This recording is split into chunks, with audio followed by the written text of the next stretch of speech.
लड़ाई और गांव के लोगों में अनबन हुआ करती थी। ये गुरचोद भी ना, आने दो उसे बस, उसकी खैर नहीं। उसके खेत का सारा पानी मेरे खेत में आ रहा है। मेरी आलू की खेती अगर थोड़ी भी खराब हुई ना तो उसकी खैर नहीं। दूसरी तरफ गुरजोत अपनी ही धुन में गुनगुनाता हुआ वहाँ से आ रहा था। ला ला ला ला ला ला ला ला ला ला, मैं हीरो बनूंगा, मारूंगा ठुमका, इसे जल जल के जलोगे तुमका। आहा, अरे वाह, मैं तो एक अच्छा गायक भी हूँ। अबे ओ गायक, ये देखो तुम्हारे खेत का सारा पानी मेरे खेत में आ रहा है। जल्दी से जाकर अपना मोटर बंद करो, तुम्हारा खेत तो पहले ही भर चुका है। लेकिन मैंने तो कोई भी पानी नहीं खोला, मेरा मोटर तो बिगड़ा हुआ है। तो ये पानी कहाँ से आया, मुझे तो कुछ समझ ही नहीं आ रहा। ये तो तुम्हारा काम है पता लगाना, मैं तो अपना खानदानी रेस्टोरेंट खोलने जा रहा हूँ। अब क्या करे, तुम्हारे अब्बू है ही बावर्ची। मेरे अब्बू को देखो, वो कितने बड़े जज है, उनकी सब कितनी इज्जत करते हैं। और एक तुम और तुम्हारे वालिद, लोगों के आसपास से भी गुजर जाए ना तो उनमें से बदबू आने लगती है। छी छी छी छी छी। गुरजोत प्रथम की बात सुनकर गुस्से से वहाँ से चला गया और जाकर अपने छोटे से रेस्टोरेंट का काम करने लगा। अरे क्या हुआ बेटा, आज तुम इतने गुस्से में क्यों हो? आज फिर किसी से बहस हो गई क्या? हाँ हो गई। आपके अजीज दोस्त प्रेमानंद जी के बेटे प्रथम से अपने वालिद के नौकरी का कितना घमंड दिखाता है वो। ये बात मुझे बिल्कुल पसंद नहीं आती। बेटा, वो जिस मुकाम पर है उसके लिए तुम मेहनत करो और हासिल कर लो। मैंने तुम्हें कितने बार समझाया है कि किसी की बातों का बुरा नहीं मानते, हमेशा एक कान से सुनो और दूसरे कान से निकाल दो। ठीक कहा पापा आपने, मैं भी एक अच्छा वकील बनकर आपको दिखाऊंगा। एक तरफ गुरजोत कड़ी मेहनत और परिश्रम करके वकील बनने की चाह को लेकर आगे बढ़ रहा था। दूसरी तरफ प्रेमानंद जी, जो कि काबिल और सफल जज थे, उनका बेटा प्रथम कामचोर और बेहद अकड़ू था। माय लॉर्ड, उस मुजरिम ने इस पाप भरी दुनिया में भी समोसे चुराए हैं। मेरे क्लाइंट का ये कहना है कि ये समोसे की बस पपड़ी खाया करता था और अंदर का आलू हमेशा नहीं खाता था, उसे वेस्ट कर देता था। और चोरी करते वक्त भी इस मुजरिम ने यही किया। अंदर का आलू इसने नहीं खाया और ऊपर की सारी पपड़ी ये खा गया। ये बिल्कुल गलत इल्जाम है डॉक्टर साहब मेरे ऊपर। क्या मतलब है जज साहब मुझ पर? अंदर दा आलू मैं इसलिए नहीं खांदा क्योंकि मैनू गैस हो जाती है। इसका मतलब तुम कबूल कर रहे हो कि तुमने ही वो समोसे खाए हैं। देखा माय लॉर्ड, कैसे मेरे झांसे में आकर इस मुजरिम ने सच कह दिया। सारे सबूत और गुनाहों को मद्देनजर रखते हुए ये अदालत तुम्हें सजा सुनाती है कि झिंगरू के 1000 समोसे दुकान वाले को बनाकर या बनवा कर देने होंगे। Case is adjourned. नहीं, ये नहीं हो सकता। मैंने ये सुना है कि अदालत को सबूत चाहिए। तुम्हारे पास है कोई सबूत? मुझे यहाँ तक सबूत की बदबू आ रही है। यह बदबू उसी समोसे को खाने की वजह से हुई है। ले जाओ इसे। बेटे आ गए तुम, कैसा रहा तुम्हारा दिन? और तुमने फिर से उस जयंती लाल के बेटे गुरजीत से झगड़ा कर लिया। कम से कम अपने वालिद को धंधे में हाथ तो बटाता है वो। तुम्हारी तरह तो नहीं है, अपने वालिद के पैसों पर अय्याशी तो नहीं कर रहा। क्या पापा आप भी अब हमेशा मेरे पीछे ही पड़े रहते हैं। मेरी की हुई मेहनत और काम आपको तो जैसे दिखती ही नहीं। दोनों बाप अपने अपने बेटों की बेहद फिक्र करते थे। इस वजह से जयंती लाल और प्रेमानंद मिलकर बातें करने लगे। सबको लगता है मैं जज हूँ, मैं सुकून से हूँ, लेकिन कोई मेरी तकलीफ देखता ही नहीं। ना कोई मुझसे आकर कोई पूछता है कि मैंने क्या किया, कैसे अपनी जिंदगी तफलीकों के साथ गुजारी। सबको अपने अपने ही फायदे की पड़ी है बस। और मुझे जिंदगी मेरे बेटे को नहीं देनी तो मेरी कौन सी अच्छी जिंदगी है। अगर इनकी अम्मियाँ होती तो ये नौबत ना आती। मेरे पास एक अच्छा इलाज है, तुम कहो तो बताओ। जयंती लाल और प्रेमानंद ने साजिश रची और घर नहीं गए। दोनों बेटों को शक होने लगा। प्रथम और गुरजोत दोनों ही सहम गए और अपने अपने अब्बू को ढूंढने निकल पड़े। पता नहीं कहाँ चले गए पापा। 3 दिन हो गए घर नहीं आए। इसी वजह से मैं दुकान नहीं खोल पा रहा। ए मेरे मालिक, रहम करके उनको सलामत रखना। पता नहीं पापा कहाँ चले गए। उस दिन रात को मुझे क्या कहा था मुझे याद भी नहीं, ढूंढना होगा। अरे गुरजोत, तुम यहाँ क्या कर रहे हो? तब गुरजोत ने सारा मसला बताया। दोनों सदमे में आ गए। उतने में ही वहाँ पर एक डाकिया आया और चिट्ठी देकर कहने लगा, ये चिट्ठी तुम दोनों के नाम पर आई है। लाओ मैं पढ़कर देखता हूँ। तुम दोनों के वालिद को हमने कैद करके रखा है। अगर उन्हें सही सलामत देखना चाहते हो तो इस पते पर जल्दी पहुँचो, वहाँ तुम्हें एक और चिट्ठी मिलेगी। हमें तुरंत उस जगह पर जाना चाहिए, कहीं कोई बड़ी मुसीबत ना आ जाए। ए मेरे मालिक, सब ठीक कर देना। मैं तुमसे दुआ मांगता हूँ, उन्हें सलामत रखना। गुरजोत और प्रथम उस जगह पर जाते हैं और वहाँ जाकर दोनों की आंखें फटी की फटी रह जाती हैं। वहाँ जाकर वो देखते हैं कि एक शानदार अदालत का रेस्टोरेंट बना हुआ है। अरे वाह, क्या बात है! कितना खूबसूरत रेस्टोरेंट बनाया है। लेकिन अदालत रेस्टोरेंट ये है क्या? मेरा मतलब अदालत में रेस्टोरेंट है या रेस्टोरेंट में अदालत? अरे हाँ, यहाँ एक चिट्ठी लगी हुई है। कुछ ही दूर में उन्हें एक बोर्ड नजर आया। बोर्ड पर लिखा है, तुम दोनों को मिलकर इस अदालत रेस्टोरेंट को चलाना है, वो भी सफलता पूर्वक। तब जाकर तुम्हारे पिताजी को छोड़ा जाएगा। हमारे पास इसके अलावा कुछ और करने के लिए है भी नहीं। मेरे पापा को बचाने के लिए मैं तो ये करने के लिए तैयार हूँ। गुरजोत और प्रथम दोनों अपने अब्बू के चंगुल में आकर फंस गए थे और उन्होंने अदालत रेस्टोरेंट चलाना शुरू कर दिया। देखते ही देखते 6 महीने बीत चुके थे। अदालत रेस्टोरेंट के बारे में पूरे शहर में चर्चा होने लगी थी। तुम्हारे साथ काम करके पता नहीं मुझे क्यों अच्छा लग रहा है। हम बचपन से एक दूसरे को जानते हैं, लेकिन कभी हमने साथ काम नहीं किया। अब मैं समझ चुका हूँ कि कोई छोटा या बड़ा नहीं होता। मैं भी वकील बनकर रह गया। हम इस धंधे को और आगे ले जाएंगे। गुरजोत और प्रथम बात कर ही रहे थे कि वहाँ पर उन दोनों के अब्बू आ गए। दोनों अपने अपने अब्बू को देखकर हैरान थे। पापा, आप कैसे हैं? आप कहीं आपको कोई चोट तो नहीं लगी ना? मैं बिल्कुल ठीक हूँ, बल्कि हमने ही ये साजिश रची थी और हमने इन 6 महीनों में कई सारे तीर्थ किए। ये प्रसाद अगर तुम अदालत रेस्टोरेंट के खाने में मिलाओगे तो वो 2 गुना ज्यादा चलेगी।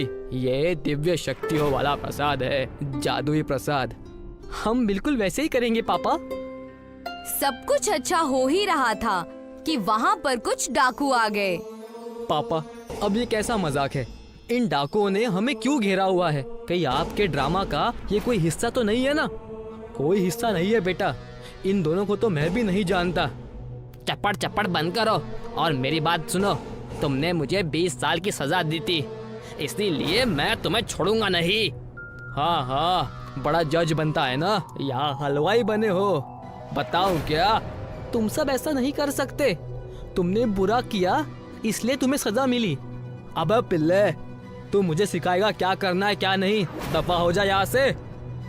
डाकू और दोनों लड़के बहस कर ही रहे थे कि जयंती लाल ने अपने बैग से लाल मिर्च निकाली और अपने हाथों को पंखे की दिशा में घुमा दिया। पंखा इतनी तेज चला, मम्मी बचाओ बचाओ! ये क्या कर दिया? मेरी आंखें जल रही है। ए मालिक! तब तक प्रथम और गुरजोत ने उन्हें पुलिस के हवाले कर दिया। अब से तुम दोनों हंसी खुशी रहना, मिलजुल कर, और ऐसे ही डटकर सबका सामना करना। इस घटना के बाद दोनों बेहद खुशी खुशी रहने लगे और अपनी जिंदगी खुशी से बिताने लगे। विकास एक गोकार्ट रेसर था। वो रोज मशक करता था। उसे हिंदुस्तान के लिए गो कार्टिंग करनी थी। उसके पास अपनी खुद का गोकार्ट था। वो एक बहुत ही बड़े खानदान का लड़का था। बेटा, कैसी चल रही है तुम्हारी मशक? बहुत अच्छी अम्मा। अगले माह तुम्हारा कौमी सतह का मुकाबला है। सही अब्बा, सब कुछ सही चल रहा है ना? हाँ अब्बा, खुराक भी और मुश्क भी। मुझे उम्मीद है मैं जरूर जीतूंगा। बहुत खूब, तुमसे हमें यही उम्मीद है बेटा। विकास के वालिदैन की ख्वाहिश थी कि वो एक दिन बहुत बड़ा गो कार्टर बने। मनोहर जी एक बिजनेस टाइकून थे। एक दिन एकाएक उन्हें दिल का दौरा पड़ा। फौरन उन्हें प्राइवेट अस्पताल में दाखिल कराया गया। डॉक्टर ने ऑपरेशन किया। मनोहर जी की तबीयत अब ठीक तो है, लेकिन शायद वो कभी खड़े नहीं हो पाएंगे। क्यों डॉक्टर? दौरे की वजह से उनका दाहिना हिस्सा पैरालाइज्ड हो गया है। अब वो हमेशा बिस्तर पर ही रहेंगे। विकास और मीना ये बात सुनकर हैरान हो गए। मनोहर के दिल के दौरे की बात सनसनीखेज खबर बन गई और मिनटों में ही उनके शेयर्स शर्त से फर्श पर गिर गए। शेयर बाजार में उथल पुथल मच गया। मनोहर जी की गैर हाजिरी में दूसरे बोर्ड ऑफ डायरेक्टर्स ने काम संभाला, लेकिन वो कुछ न रोक पाए। रातों रात उनकी कंपनी का दिवालिया हो गया। बैंक ने उनके घर, जायदाद, जेवरात सब सीज कर लिया। सिवाय विकास के गो कार्ट के बाकी सब सीज हो चुका था। विकास और मीना को कुछ समझ में ही नहीं आ रहा था कि उन्हें क्या करना चाहिए।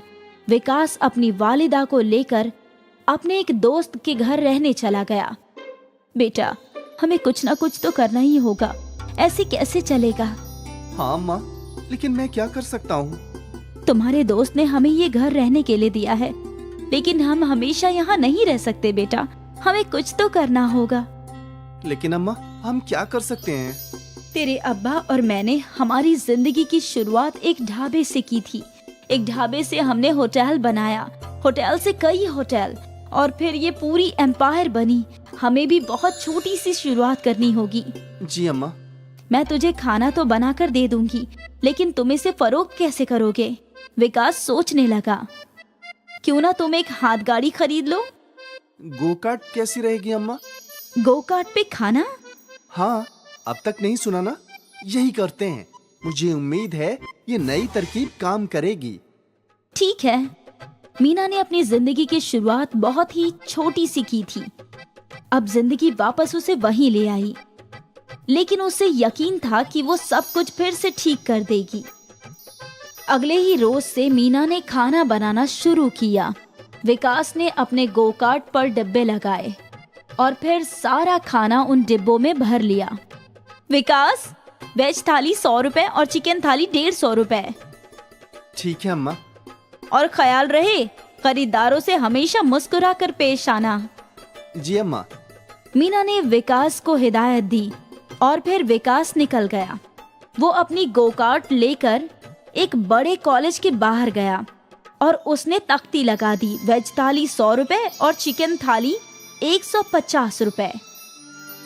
ये क्या है? तुम गोकार्ट पे खाना फरोख्त कर रहे हो?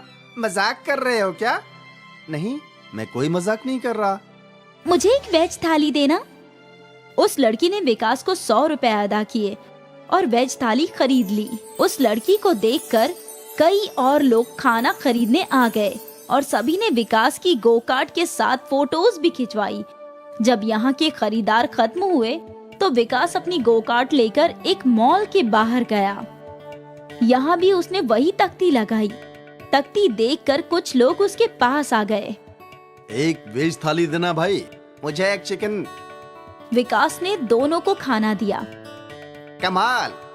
उस शख्स ने खाना खाते खाते रील्स बनाई और गोकार्ट ढाबा सोशल मीडिया पर वायरल हो गया। अगले रोज मीना ने दुगना खाना बनाया और विकास एक मर्तबा फिर गोकार्ट पर खाना लेकर निकला। आज भी वो वही जगह पर गया, लेकिन आज ज्यादा भीड़ थी। सभी लोगों ने खाने के साथ साथ गोकार्ट ढाबे के साथ फोटोज भी खिंचवाए थे। क्या मैं एक फोटो ले सकती हूँ आपके साथ? हाँ, क्यों नहीं। वो लड़की भी विकास की गोकार्ट पर बैठ गई और उसने फोटो ले ली और सोशल मीडिया पर डाल दी। अगले रोज विकास की ये तस्वीर एक कारोबारी ने देखी। ये तो मनोहर जी का फर्जंद है। सेक्रेटरी विकास को जरा फोन लगाओ। विकास ने फोन उठाया। विकास, मैं तुम्हारे वालिद का दोस्त बलजीत बोल रहा हूँ। मैंने तुम्हारी तस्वीरें सोशल मीडिया पर देखी हैं। क्या माजरा है बेटा? विकास ने उस शख्स को सारा किस्सा बयां किया। जब मेरी कंपनी डूब गई थी तो तुम्हारे वालिद ने मुझे सहारा दिया था और आज मैं इतनी ऊंचाइयों पे उन्हीं की वजह से हूँ बेटा। तुम्हारे वालिद जल्दी ही ठीक हो जाएंगे। मैं अभी उनसे मुलाकात करने आ रहा हूँ। बलजीत ने डॉक्टर से बात की और मनोहर जी को यूएस ले जाया गया। वहाँ उनका एक नैरो ऑपरेशन हुआ और उनका पैरालिसिस ठीक होने लगा। ये खबर हिंदुस्तान के न्यूज चैनल पर छाने लगी और फिर एक मर्तबा मनोहर जी की कंपनी के शेयर्स बढ़ने लगे। सब कुछ ठीक हो रहा था। 1 माह बाद मनोहर जी अपने पूरे खानदान के साथ वापस अपने घर लौट आए। तकरीबन उन्हें उनका सब कुछ वापस हासिल हो गया। तुमने ये सब कैसे किया? मुश्किल हालात में हमें जो वाजिब लगा हमने वो किया। हमें गो कार्ट ढाबा खोलने की तरकीब मिली और फिर हमें बलजीत चाचा मिले। उनकी वजह से ये सब मुमकिन हुआ। मैंने कुछ नहीं किया। आपने सालों कब्ल मेरी मदद की थी। आज जिंदगी ने मुझे मौका दिया आपका एहसान चुकाने का। बजा फरमाते हैं लोग, जिंदगी बहुत छोटी है, न जाने कब कौन सी नेकी आपके काम आ जाए। मनोहर जी का खानदान सारी परेशानियों से बाहर निकल गया। उन्हें यह ख्याल आया भी नहीं था, लेकिन मीना के दिल में हौसला था कि वो सब कुछ दुरुस्त कर देगी और शायद ऊपर वाले ने इसलिए उनका साथ दिया, वरना सिर्फ एक गोकार्ट ढाबा से आखिर इतना सब कुछ कैसे हो सकता है। मनोहर जी और उनके खानदान के अच्छे कर्म उनके काम आए, इसलिए